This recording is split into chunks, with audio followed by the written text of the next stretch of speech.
John Lennon, Paul McCartney, Ringo Starr, and George Harrison. Together they are the Beatles, the most successful and popular band of all time. Their music has been heard and inspired more people than can be counted, and they're one of the three big B's of 60s pop culture along with James Bond and The Beach. Some say they definitely deserve it, and others say they are probably the most overrated thing since the color yellow. But either way, of course, they have an iceberg chart. I found this iceberg chart on Reddit created by Alomi. For those who don't know, an iceberg chart, everything on the top of the list, everyone knows, but we go more and more downwards and you start knowing less. Top of the iceberg. Her Majesty, I don't know why this is so high up, is a very short song, more of a tune really, at the very end of the Abbey Road album. In fact, it played 14 seconds after the last song on the album, so a lot of people didn't even know the song existed. It's kind of more of an Easter egg, really. Trip to India. The Beatles famously made a trip to India to visit the Maharishi Yogi to learn about transcendental meditation. George really liked Indian culture and music, and you can definitely see the influence on the later albums, especially his solo stuff.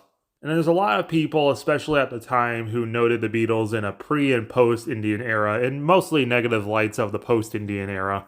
Imagine, not a Beatles song, but it is a John Lennon song.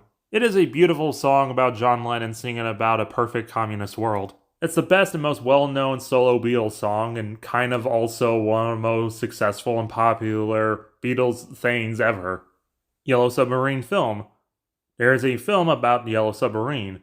The album itself is one of the most controversial Beatles songs. You either absolutely adore it or you hate it. There is a full animated movie about the album. It's very colorful, and just like the album, you either think it's very surreal and fun or just bubblegum garbage. Lucy in the Sky with Diamonds is one of the Beatles' most famous songs, but this entry is specifically pointing out the L, the S, and the D. A lot of people think the song is about drug use, but John Lennon has disputed this. One of them, has it ever been settled whether Lucy in the Sky with Diamonds was a code for anything? It never was, and nobody believes me. I even saw some famous star introducing, I've forgotten who it was, introducing a Lennon-McCartney show, and it was Mel Torme saying about how Lucy in the Sky with Diamonds was about LSD. This is the truth. My son came home with a drawing and showed me this strange-looking woman flying around. I said, "What is it?" He said, "It's Lucy in the Sky with Diamonds." And I thought, that's beautiful. I immediately wrote a song about it. The song had gone out, the whole album had been published, and somebody noticed that the letters spelt out LSD. And I had no idea about it. And of course, after that, I was checking all the songs to see what the letters spelt out. Yeah. Bigger Than Jesus is a misquote from John Lennon, referring to the rise of rock and roll at the time. And of course, being more religious times, people absolutely hated this. The side photo is the Abbey Road cover. Abbey Road is one of the last and most successful and well-known albums that Beatles ever did. And it has one of the most recognizable album covers of all time. You've seen this parodied in everything.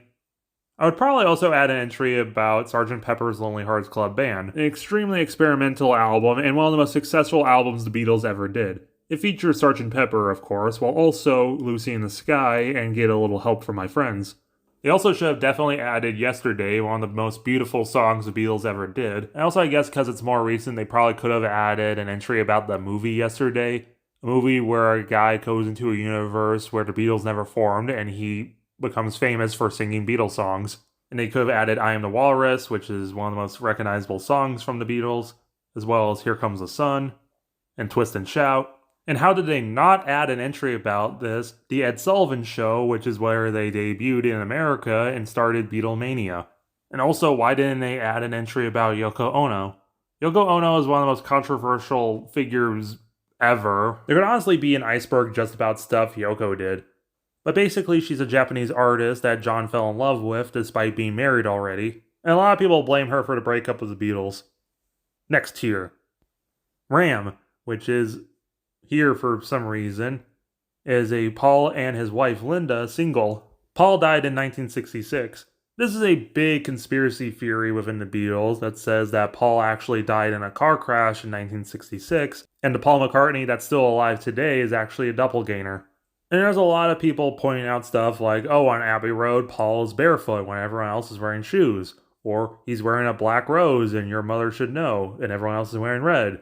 Honestly, it just feels like people have too much time on their hands and they want just screwed up things that be involved with everything.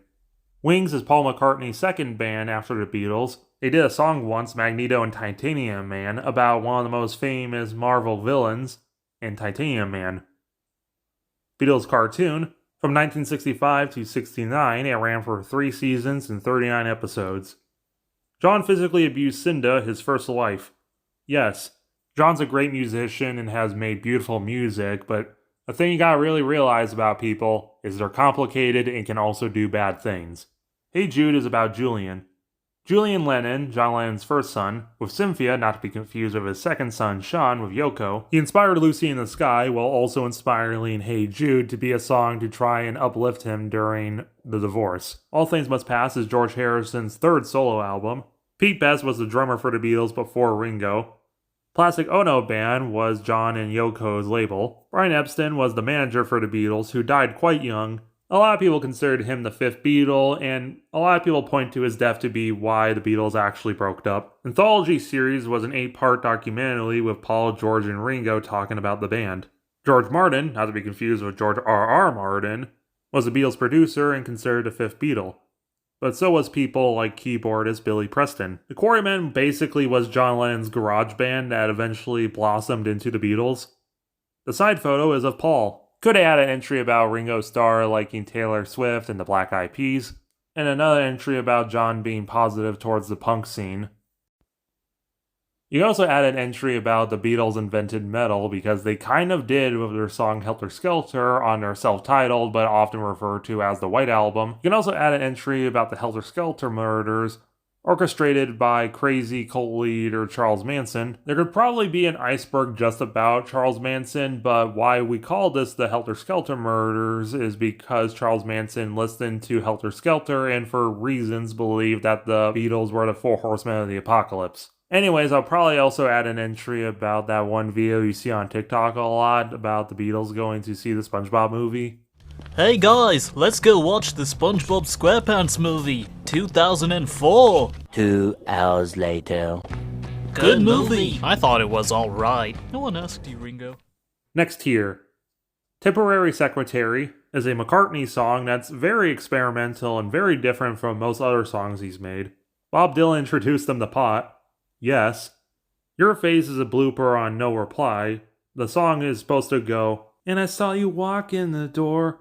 But they screwed up and said, I saw you walk in your face. Then and Now is a John Lennon song that was written in 1970, but not released until 1995. Woman is the Nick of the World is a John and Yoko song about feminism with a very naughty word in it.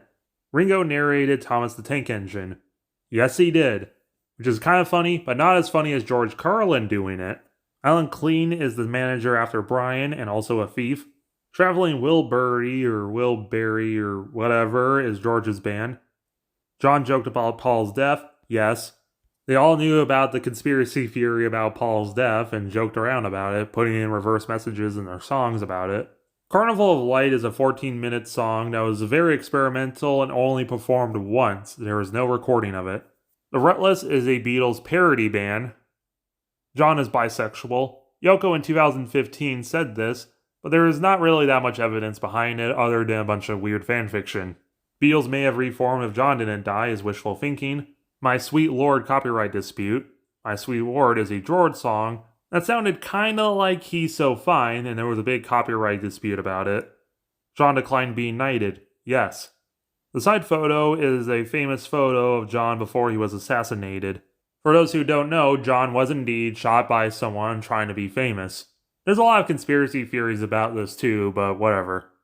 I probably would have added an entry about Sgt. Pepper's Lonely Hearts Club Band, the movie, starring Peter Frampton and the Bee Gees. A lot of people didn't like the movie, but it had a great soundtrack, including Aerosmith's Come Together cover. And maybe an entry about how Wacko from Animaniacs' voice is inspired by Ringo Starr. There's a very interesting video about Jess Harnell, Wacko's voice actor, discussing how the different Beatles voices sound. I'll also add John's acoustic demo of Yellow Submarine, which was revealed quite recently, and has a surprisingly different tone than the final song. Normally Yellow Submarine goes like, in the town town where I was born lived a man who sailed the sea. But then this demo is like, In the place where I was born, no one cared, no one cared. it's a surprisingly sad demo for something that will eventually become one of the happiest songs ever. Especially when you remember that Yellow Submarine supposedly began life as a simple kid song that would be simple enough for kids to remember the lyrics to. Next here. John Riley was the guy who spiked the Beatles with LSD. Adolf Hitler was going to be on Sgt. Pepper. The Sgt. Pepper album famously has a bunch of different famous people on it, and Paul really wanted to include Hitler, but studio. Everyday Chemistry is a song that an Anon put together of a bunch of different solo songs the Beatles guys did. Self-Portrait is a 42-minute movie that Yoko made about John's penis. Oh, shut up! John and Brian had an affair in Spain. No, they did not. Ringo left during the White Album sessions. He did in fact do this several times. Klaatu is a Canadian band. Their music kind of sounds like the Beatles, and a lot of people thought that this was somehow secretly the Beatles secretly forming back together and make a new band, but it is not. LUJV. On the Help album, the guys are trying to spell out help with flag code, but they kind of screwed up, and it actually says LUJV. John witnessed a UFO. Supposedly, John did this. George and Marlene had an affair. Marlene was Ringo's wife. Her and George definitely did this, and they were caught when George's wife walked in on them. The side photo is the album cover of Yesterday and Today. The bottom tier is nothing but jokes, so I'm not even going to bother with this. Instead, I would add something like the canceled Yellow Submarine remake. The canceled mocap film began production in late 2009 and was slated to release in 2012. It would have been a Disney film, but of course being a motion capture film was still done by Robert Zemeckis, who did stuff like Polar Express. Paul would have been the only one returning to voice himself because the only one else who was still around was Ringo. There is an actual test animation that exists of it. What's the matter, John, love? Blue meanies? Newer and bluer meanings have been sighted in the vicinity of this theatre. There's only one way to go out. How's that? Singing! The film was cancelled due to the catastrophic failure of Mars Needs Moms, and now motion capture is no longer really a thing. There's a lot of concept art for the film, and it might have been cool, it might have been kind of creepy, especially with these blue meanies. And that was the Beatles Iceberg. Well, what do you guys think? Did you learn anything new? Did you already know all this? What would you add to the iceberg? Let me know in the comments below.